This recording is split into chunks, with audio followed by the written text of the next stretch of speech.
ఈ దినమున ప్రభువు నీతో సెలవిస్తున్న మాట. మన ప్రభువును ప్రిరక్షకుడైన యేసుక్రీస్తు వారి అతి శ్రేష్టమైన నామంలో మీ అందరికీ నా యొక్క హృదయపూర్వక వందనములు. నేస్తమా, అందరూ బాగున్నారు కదా? ఈ ఉదయకాల సమయంలో ప్రభువైన యేసుక్రీస్తు వారు నీతో మాట్లాడాలని ఆశపడుచుండగా ఒక్కసారి వాక్యాన్ని ధ్యానించుకుందాము.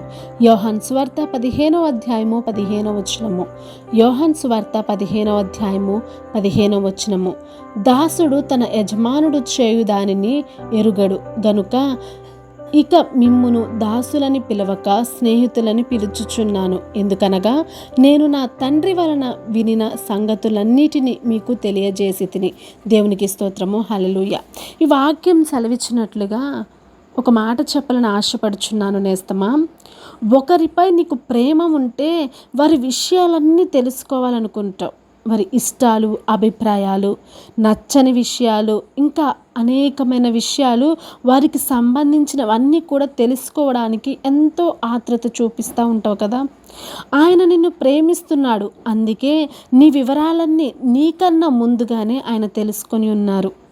మరి నీవు ఆయనను ప్రేమిస్తున్నావా? అయితే ఆయనకు సంబంధించిన అన్ని విషయాలు నీకు తెలుసా? సందేహం ఉన్నట్లయితే ఇప్పుడే ప్రభుని అడుగు. ఆయన పిల్లలుగా, ఆయన స్నేహితులుగా మనకు తెలియజెప్పడానికి ఆయన ఇష్టపడుచున్నారు.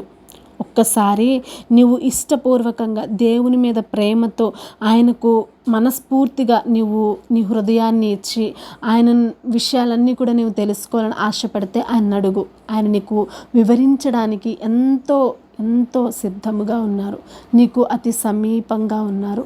కాబట్టి ఆయన్ను ప్రేమిద్దాం.